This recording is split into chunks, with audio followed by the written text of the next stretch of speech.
Okay, everybody. We're still waiting on parts to put the other 3 barrels in, the wedding band spacers, whatever you want to call it there. So I'm going to put together some other stuff so that we can keep making headway on this. I'm sure the customer would like to have it back. So I'm going to work back here on the governor. I'll probably get ready to put the servo on. This is the servo. I'll have to clean it up. There is a seal. This seal here, which you won't be able to see it very good. Let me get over here. That seal, a lot of people don't even know that seal is there.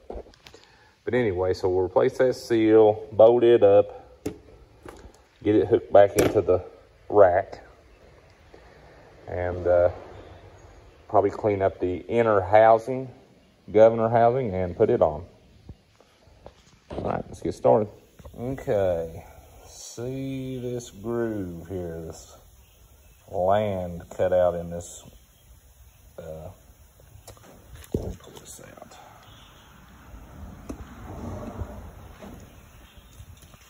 The groove cut out in the rack.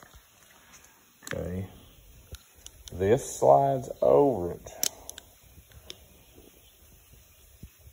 And if you look, piece right here that twists, that actually hooks it, and then you twist this around with a screwdriver. That way it won't come out. We have to line it up though to get it in. But anyway, you put that on. It's got a dowel that it sets on here. It's got 3 bolts there, 7/16, and I do recommend cleaning them thoroughly and Loctiting them.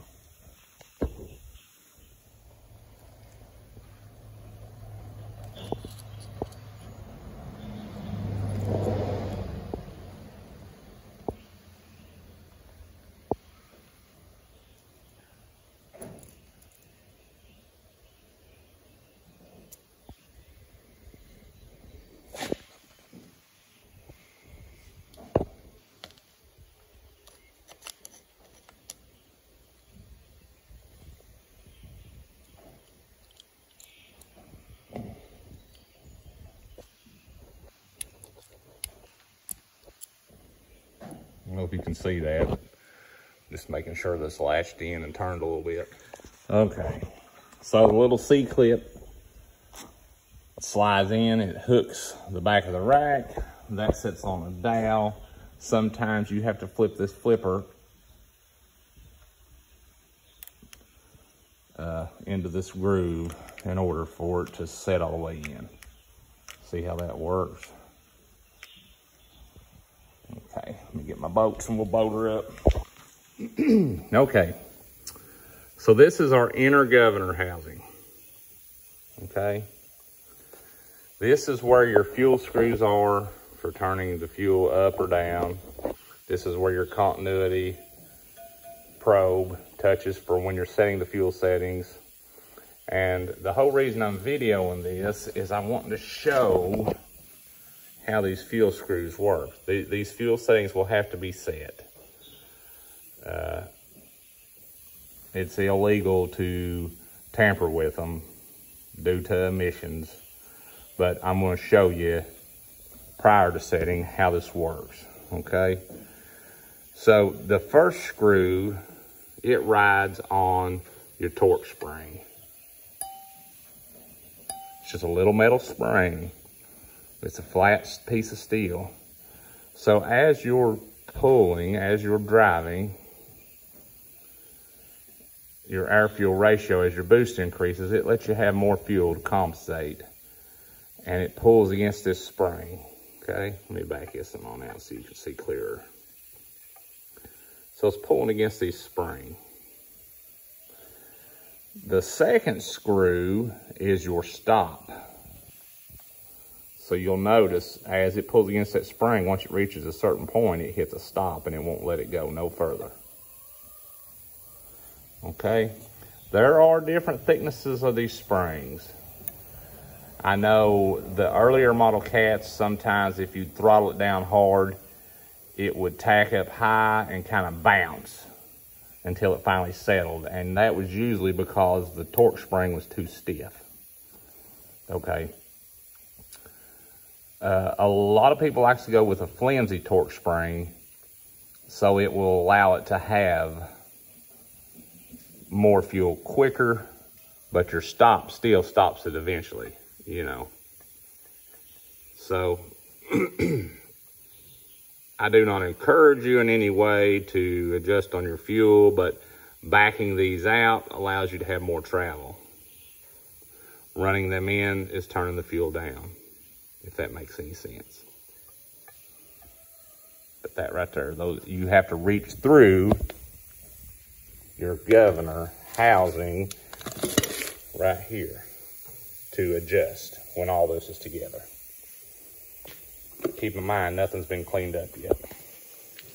Okay, just for the heck of it, I'm going to unstack this here, and we're going to see what torque spring it has in it. Just for reference, I can't even see. I need my glasses. But the Allen wrench for the Allen screws looks like they are 3/16 maybe. That's what that says. Anyway, you take these two screws loose. Be very careful that you unstack that the way that it is, because there is a particular way that goes. Okay. Okay, so I unstacked it. This is the top, this is off the bottom. Here is your torque spring. This particular spring is I think it's a, well, it's an 8 Nancy 7521, and we're probably going to put an 8 Nancy 7522 back in it so it's a little lighter spring. Okay. Okay. So your inner governor housing, when it goes on, it's doweled. The only thing you really got to pay attention to is right here. This little piece here sits behind your spring seat, okay? Make sure that this arm is hooked into the groove. And make sure that this is behind, okay? There is 2 internal bolts. One there, one up here. Okay, I have seen those left out before.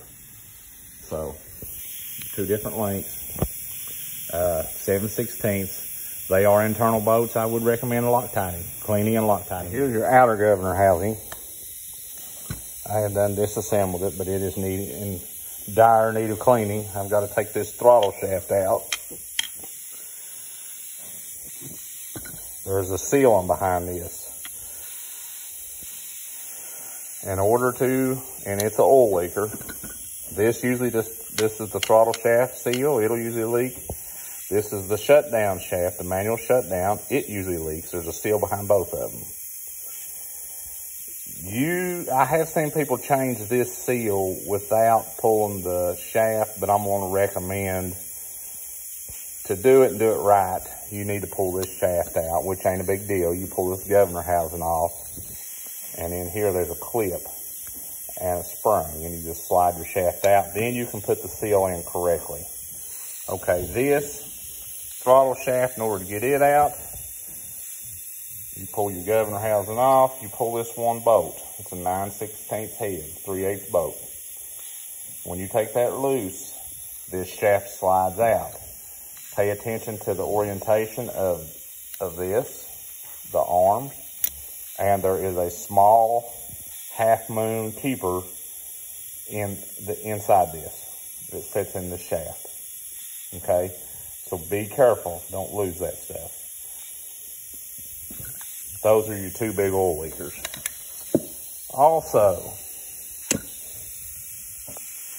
this is where your throttle shaft or your tack shaft comes through, the new one we replaced. See that little seal in there? That seal is replaced, but you've got to be careful because there is a sleeve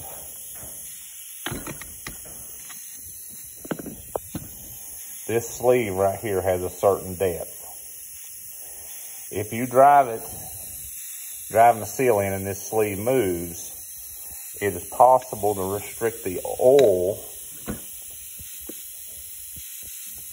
in the dash pot and cause an idle problem. So, you just need to be very careful. There is a spec. I'll see if I can find it for the measurement on that metal sleeve. Also,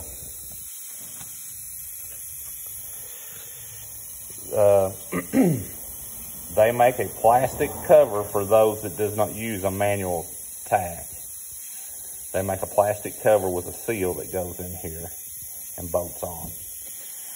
And if you choose so to use a manual tack, there is an adapter that bolts in here. And it also is fine leaving it unhooked. But when this seal goes bad, somebody has put a pipe, 16th inch pipe plug in here, but if you was to take that pipe plug out, it would weep oil out this hole if that seal is bad. This is your fuel setting cover. This is your shutdown solenoid, where it goes, the electric shutdown solenoid.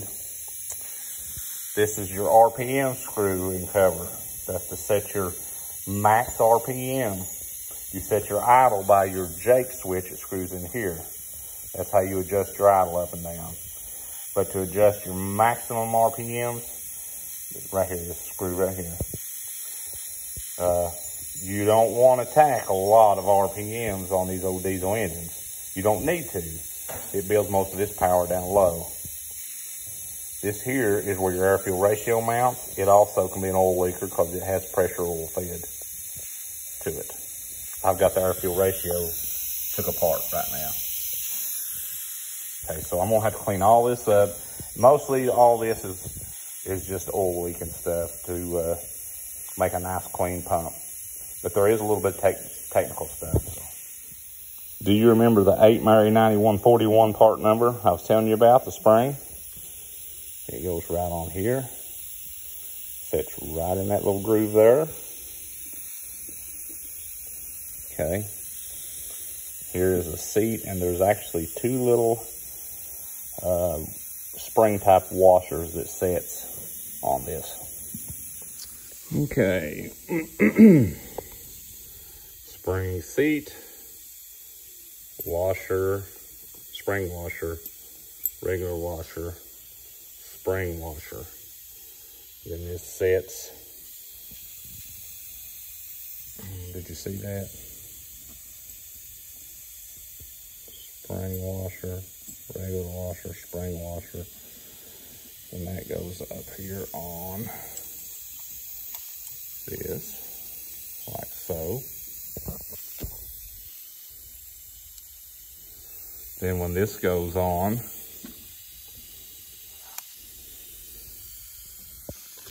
this little deal right here rides on it.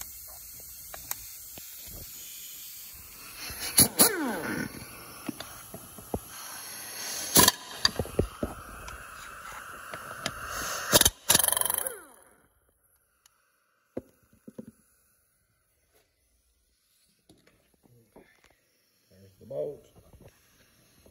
Now,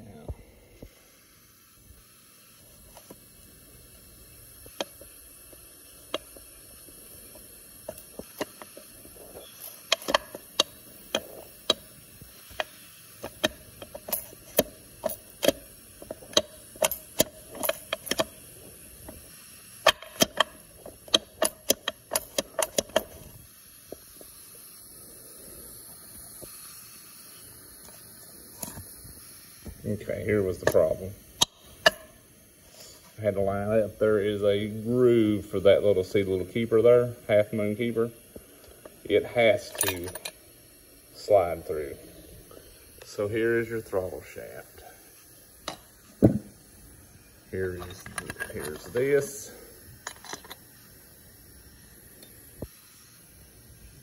And this. And somewhere in there is my keeper. Let me make sure it ain't hung up on all these other pieces. Yeah, right here it is. Right here, this little keeper. That's the one you gotta watch out for. It has to set, when you go back together, it has to set in that groove up here. In order to get it into that piece, it has to go through this piece. And you'll notice it also has a groove. Okay, the throttle shaft seal is usually pretty easy to remove. I just take a screwdriver and get under it.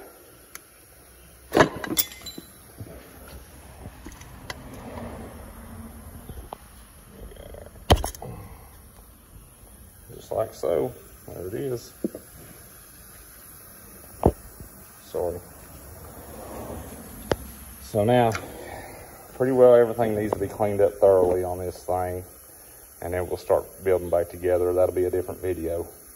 I'm limited to my storage to 15-minute increments. So